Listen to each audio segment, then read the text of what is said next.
gouvernement bi ñëw leeral lim fi fekk bim koy leeral nag du leneen lu dul yoon a ko tënkoon ne ko bu nu amee alternance ba président bu bees ñëw ñetti weer lan la may pour nga wax li nga fi fekk boo ko bindee ministre des finances bind ko ba pare ni mu ko waxee léegi ngeen jébbal ko cour des comptes mooy ñan mooy ñi nga xam ne ni ko tribunal di defee ñoom lu jëm ci koppar ku ca pare ñoom ñooy tribunalu koppar bi ñooy xool ndax liñ leen wax noonu la wala du noonu rapport bi bu ngeen gisee turam dane ñoom dañoo ñëw saytu rapport bi ministère des finances defoon ci kopparu réew mi ñoom seen délai ñëpp a ngi leen doon xaar waaye ba nu demee ba xool yëf ya ñoom dañoo continuer di ko gas di xool di jotlanteeg ministre des finances ba la mu jur weesuña liñ leen fi waxoon biñ fi daje woon tam ñu ngi leen doon wax ne gouvernement bi président ñëwee li mu wax ne lépp ci jubal jubbanti la koy teg jubbanti nag boo koy def maa ngi leen ko fi doon wax ne dëgg lum la mënul may du la ko xañ ba gouvernement bi décidé na day wax yëf yi am nañu doon ne bu ngeen ko waxee da ngeen sonn waaye lin fasanteeg askan wi mooy ne duñ leen nëbb dara léegi bi courant bi coupé wax naa leen ne li ko waral mbir mi nag dëgg-dëgg jàmbaar mooy def li ñu defoon ndax biñ ko waxee ba pare képp nga xam ne ñooñu daan lebal danoo mujj téye seen loxo muy FMI muy banque mondiale terewuñoo tëdd terewuñoo lekk terewuñoo naan terewuñoo faju gaa bin fi mujjee maa ngi leen doon wax ci waxi njàmbur ne booy dox dégg nekk ci say tànk soo sooxul dana jaaxal ñépp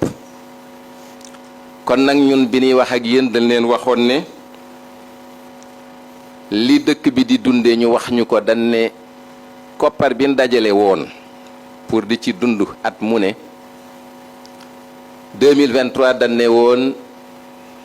juróom-ñeenti téeméeri milliards moo leen ci te moo manqué woon mooy ne bu ñuy lebi moom la ñuy lebi mooy ne suñ budget bi li fi dugg ba nu dépensé ban pare soxla na 900 milliards ba nu saytoo yëf yi jox ko cour des comptes xoolaat ndekete yoo ñaari junni ak ñetti téeméeri milliards mooy déficitu 2023 900 milliards ñu déclaré ko ba ñu saytoo muy 2300 milliards waaye ba ñëwee ca bor ba fekkuñu ko fa ndax liñ déclaré woon ci bor dane woon fukk ak ñetti junniy milliards yu teg juróom ñetti téeméeri milliards 13000 milliards ba nu xoolee yëf yi ndekete yokku na juróomi junniy milliards ak ñaat téeméeri milliards bi nu fi mujjee ñuy génnee chiffres yi dama doon wax ne sénégalais bu ne yoreel nga 900 000 francs mooy téeméeri junni ak juróom-ñeent fukk 1 million bu manqué 100 000 francs léegi nag 100 000 francs bi tegu na ci sénégalais bu ne liir bay doog a judd ba lu ne wax nañ ko ci mais loolay réalité bi mooy ne boru ren ña koy fay xale yi la liir yi ñooy fay bor yi ndax ci bor yi am na bor bu dem ba 2048 bor de marché bi ba 2048 ñaata at ci des ñaar fukki at ak ñett loolu ñun ñi nekk fii ñépp bootu dana fekk ñu retraité donc xale yee koy fay donc bu ne xale bu ne tey yore nga 1 million mën naa am ñun 300 000 lañ ciy fay mais xale yi ñoom ñooy fay la ci ëpp kon nag li ñu fi dajale mooy rek fësal li nga xam ne biñ ko waxee lu ne dégg nañ ko ci ne dañ koo fent dañuy wax nangam mbir maa ngi nii tey nekkatul waxi gouvernement bi nekkatul waxi premier ministre wala président de la république Cour des comptes bi fi toog ak ñëpp moo ñëw ne yéen li ngeen ma joxoon sax am na lu ngeen fàtte woon. kon nag peuple bi la ñuy jël témoin ne dëkk bi bu fekkee ne ni nga bëgg mu doxewu ko nan xam ne ni gouvernement bi jàmbaar la ndax ku ñëw ci sa ndodd li ci tegu ci ba pare nga doxal campagne agricole ba pare salaire tëbagun ko ba pare hôpitaux yaa ngi dox du ñàkk ay tolof-tolof te loolu dañ ci bëgg a woo nit ñi premier ministre gën a jekk ci wax ñu ko mooy ne lu mel nii ku ko fi fekk ba pare fexe ba léegi sa biir kër yaa ngay jéem a fexe xale yi duñ xiif la nga man ngay def loolu jàmbaar rek a koy def te yaakaar naa ne bu nu ko deful woon tam dana am explication waaye jub gi ak jubal moo tax ñu def li ñuy def ndax buñ jubul woon jubalun def na ñoom xawma nu ñuy nem kon nag weer yi jàll def nañ liggéey bi am na lu ñu metti am na lu leen metti nekkunu fi rek di xarab danoo nekk aussi di wut ay solution te solution yi amewuñ ko ci loolu jub ak jubal ba nga xam ne kopparu réew mi ñu daal di koy yor ci neen ko war a yore ministre des finances wax na ko li xew day loo xam ne il faut que ñu dem jooyanti ko la ca jiitu mooy ne fexe luñ waxati muy dëgg te loolu mënees na koo gëm ndax buñ ko deful woon mën naam duñ toog fii ba léegi dëkk bi ma nga suux mooy fexe lépp loo xam ne daa jëmati ci kopparu réew mi lépp dañ koy awale ci machine yi amul lu ñuy denc amul lu ñuy séddoo amul lu ñuy kii lu ñuy la gaa léegi ñuy wax ñii fu nekkoon ban koy wax déedéet yéen ñii seen kër ku ci dem sa kër la xale ya denc ca kër ga ku ko xam man ngaa ubbi sa gaal def ca la ngay def ron lal nga dugal ca la nga cay dugal léegi loolu lañu bëgg bum amati mooy ne système statistique bi kenn amatul droit def ca loo xam ne mënoo ko coo def wax ji bari woon na fu Cheikh Diba nekkoon fu Al Aminu Lo nekkoon dara yéen ci seen biir kër am na luy xew ci seen biir kër yëgu leen ko te yéenay borom kër ga kon nag loolu wëratul am li war a am mooy jël na engagement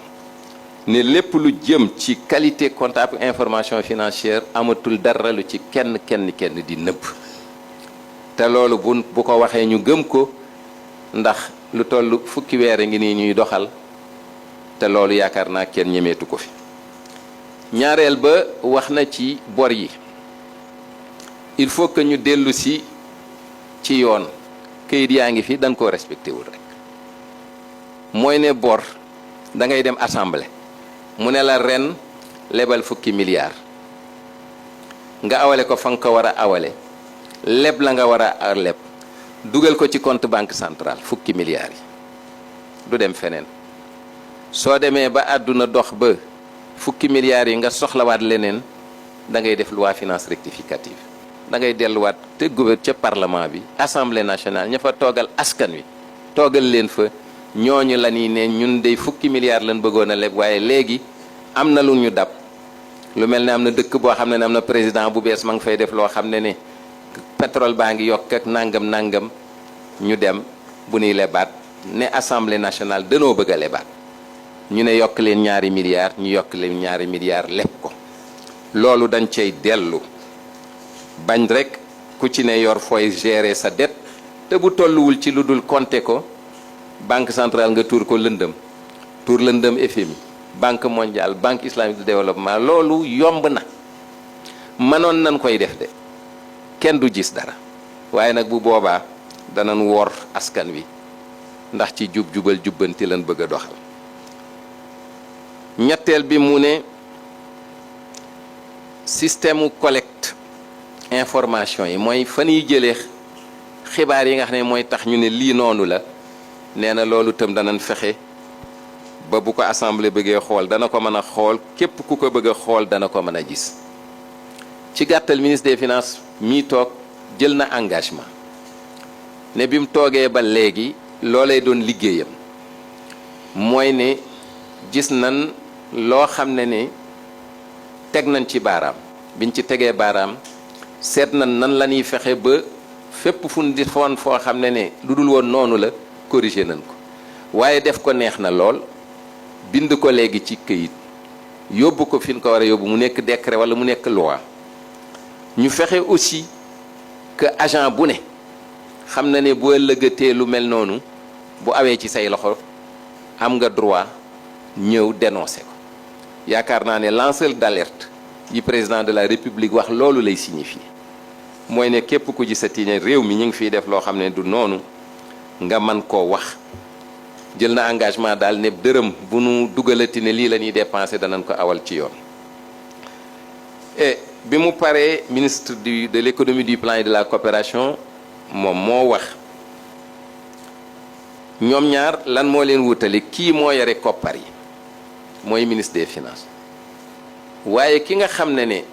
moom mooy xaatim xool ci kanam ni réew mi di doxe ni àdduna di doxe njëg yi nan lay doxe bu paree daa di xaatim ne alalu réew mi lii la laa ministre des finances day am naa yaakaar ne nii mooy li nga xam ne boo ko jëlee mën nga ci defar sa budget daana ko def ñu jox ko ministre des finances bu ñëwee tolof ñëw am ñu aw ca ginnaaw ne ko lii la mu bindoon nga xam ne mooy cadrage jël sa waxande ne da ngay tukki def ci li nga ci war a def ci ay yére ne da ngay tukki foo xam ne boo fa demee du tàng du sedd nga jël yérey tàngaay yóbbu nga yegg lan lay jur ñu ne la déedéet changer destination demal beneen réew boo fa demee da nga tumuranke loolu lan bëgg mu dañ mooy dañuy revenir ci orthodoxie bi mooy ne bu nu defee ne lii mooy ni àdduna nar a doxe nii la Sénégal nar a doxe lii la nar a jur ci Sénégal njëg yi bootul dana yokku sàngam kopparu réew mi dana yokku sàngam bu boobaa banque centrale jël yooyu ne man banque yi danañ leble sàngam man samay taux d'intérêt danaa ko yóbbu sàngam buñ paree ñu xool finance publique yi ne réew mi dana soxla leb sàngam buñ paree ñu dem ci balance de paiement yi suñ digganteeg bitim réew lii la nar a jur loolu mooy cadrage macroéconomique ñu ngi koy def balaa at maa ñëw danañ ko régler ba mu leer nañ ba dara du bett gouvernement lu la bett man la bu la bettee man ko dañuy defaraat yëf yi delluwaat assemblée nationale loolu nag moo dul woon am mu daan jur lan la nga jël daal di koy tënk jàpp ne réew mi 900 milliards la war a lebi nga ñëw ñu ne la lii laa awaatoo ci assemblée war nga assemblée awaatoo ci compte ya war nga compte ya déclaré woo ko kenn yaa ngay leb di denc nga ne lii bindal ma lii bul ma bindal ndax lan bëgg nga bu Fonds monétaire international ñëwee bu investisseurs yi ñëwee nga wan leen lu leen dul tiital bàyyee ñu ko fi boo ñu ko fi bàyyee bin ñëwee bu nu ko gàddu woon wub sàccee kun koy wax ndax ñoo ko fi fekk ban ko fi fekkee décider danañ koo wax metti na lool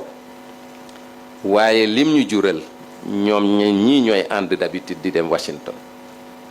di recevoir investisseurs di leen gis ñëpp dañ ne mësuñu gis li am ci àdduna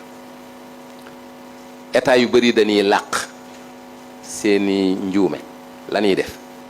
état bi ñëw ne moom du ko làq wax leen ko en toute connaissance de cause ne leen lii laa fa fekk defuma ko ngir yéen pour sama askan moo tax ma def ko pour respecter sama engagement ak sama askan loolu nag dana wéy 2024 ñi ngi ci aussi di ko xool ndax at maa ngi doog a dee compte yi ñu ngi koy terminer la mu laaj aussi ci ñu laal ko danañ ko ci laal ci dëgg loolu aussi ministre de l'économie wax na ko wax na ne am na yoo xam ne mi ngi ñuy xaar ci kanam yoo xam ne mën naa am tiital na nit ñi waaye bi ñu ko xoolee ba xool ko am nañ yaakaar ne jubal jubbante gii ñu jël ak na leer gin ànd ak nit ñi liñ ciy jële mooy ne chiffre 2024 ak 2025 buñ ca paree ñëpp dana nenu yéen effectivement waroon ngeen ko def gaa bor bi bari na ci gàttal alalu Sénégal bu doon at mi dee na ñu koy jéem a xayma li ñuy wax produit intérieur brut mi ngi toll ci fukki junni ak juróom-ñetti junniy milliards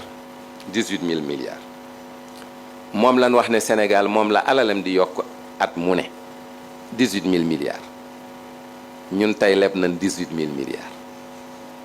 Sénégal la muy liggéey ci at moom la leb mooy ne tey ku ñu réglé woon xawma foo ñu jëlee xanaa njàkka njaay ndax du ñu yoreeti benn dërëm 18 000 milliards yooyu nag il faut ñu waxante dëgg nit bu fekkee ne bor a ngi ci sa ndodd doo génn bëccëg de lu ci bëri na ngay xaar ba guddi ngay doog a génn ndax foo romb ñu ne la fay ma loolu nag bëgguñu mu dal ñu loo tax ministre de l'économie wax na ko il faut que ñu commencé nag xool nan la ñuy fexe ba bor boobu di wàññeeku bu daan génn ginnaaw gée ñu commencé génn timis après ñu jaar tàkkusaan bu ñu neexee dem tisbaar bu la neexee nga dox yor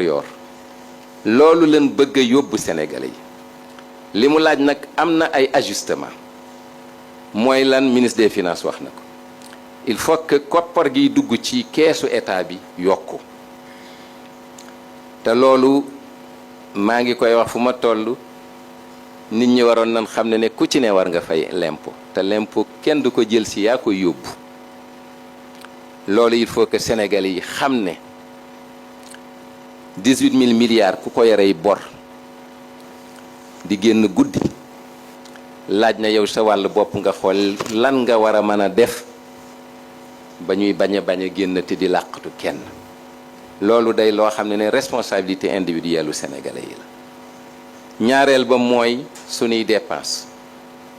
keroog ñu ngi wax ci ordre de mission gouvernement bi ci ñooñu lañ ko commencé gouvernement baa ngi wax ci rationnement yi courant bi leneen ak leneen loolu la ministre de l'économie wax ne il faut que ñu fexe defaraat yëpp ba bor bi bu nekkatul 100% la ñuy gagné ñu fexe yóbbu ko 70%. 70% ñëpp a jàpp ne am nga loo nooyee ndax lekk ba ci sa mu yegg ci sa boli doo noy il faut que bor bi ñu wàññi ko te loolu engagement bi ñu ngi koy jël kanamu ñëpp mën na ne jafewul tappale yi leen fii jële fi aussi la nju njaaj yi fi daan def ci bind yi delloowaat lépp Sénégal amul lu nu bindul am na lu ñuy tuddee comité national de la dette publique wax na ko benn kuréel la boo xam ne fépp fu ñuy wute bor mooy toog te bor yooyu dañu war a toog xool ko léeg-léegi ñu woola ci nga dégg fa loo xam ne neexul a dégg man mii fekke naa ci benn wax ne dama caa toog en tant que directeur national BCEAO ñu ne dañuy leb ma ne leen lii baaxul lii du jàll ñu ne bu mu jàll waaye mujj na jàll loolu il faut ñu delloowaat kuréel gu ne lan ko dénk mu def ko loolu buñ ko defee ci loolu la ministre économie jeexale ñi ngi dégg ñuy wax ne biñ fi ñëwee ba léegi de ña ngay xarab rek ña ngay sànni xeer rek ko ci ña ngi lay tam dëm kañ la ñuy liggéey waay lii ñu fi fekk ñun bu ñu liggéeyee jàmbaar lan ndax da nga fi fekk loo xam ne dana ub sa bopp ub goo xam ne bu dul woon ay jàmbaar dëgg ñoo ko séq ñun sunu problème du nan la ñuy doxale réew mi mais nu ñuy mucce te mucc googu dañu yegg si rek engagé li ñuy wax agenda Sénégal 2050 fan lañ jëmale Sénégal fileek ñaar fukki at ak juróom yi ñu jëm incha allahu ñu ne ñu de ku koy fekke waaye kuy liggéeyaloo sa bopp say doom ak say sët ngay liggéeyal looloo tax agenda 2050 bi xàcc ñaar fukki at ak juróom ci kanam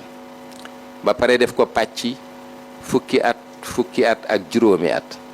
dellu si waat jël fukki at yi ne juróomi at yu ne la may liggéey muy lan na la liggéey 2025 2029 raxas nan bam set gis nan raakool bi fan moo daan bënn kër gi fan moo fa lëndëmoon defar nañ lépp bam set wecc li ci des mooy ànd ak sénégalais yi exécuter plan quinquennal 2025 2029 bi ñeenti weer a ngi nii ñu ciy liggéey depuis bi ko président lancé premier ministre conseil des ministres bële weesu pa bu démb bi dem na jébbal président de la république liggéey bi ñu daal di koy tënk ci 276 projets ci juróomi at yi di ñëw luy tolloog ñetti téeméeri projet yoo xam ne ci leen bëgg soppi xar kanamu Sénégal ñetti téeméeri projet pour juróomi at yi di ñëw bi ni fi ñëwee ne nan xool liñ fi fekk ndax mi ngi daw ba léegi fekk nañ fi juróomi téeméeri projet ñun juróomi at yi di ñëw ñetti téeméeri projet lan tënk ne moo war a defar Sénégal bi nu xoolee fekk nañ fi juróomi téeméeri projet bi nu xoolee juróomi téeméeri projet bari na ci yoo xam ne ñu ngi fi depuis fukki at ñoo xam ne defagul leneen projet lu dul fay ay salaire loolu tënk nañ ko danañ delloo lépp ci li nga xam ne warul woon ñàkk mooy transparence xalaat d'abord askan wi incha allahu ci ay bis yi di ñëw premier ministre dana ko fësal ministère yi woo nañ leen toog nañ waxtaan nañ agenda boobu ñu ne danañ ca dem mën nañ leen seereel ne Sénégal jubal jubbanti gi dafa war a mën a ànd ak koom-koom ni ko vision président de la république waxee prospérité ànd ak souveraineté mooy moom sa bopp waaye ànd ak aussi ay valeur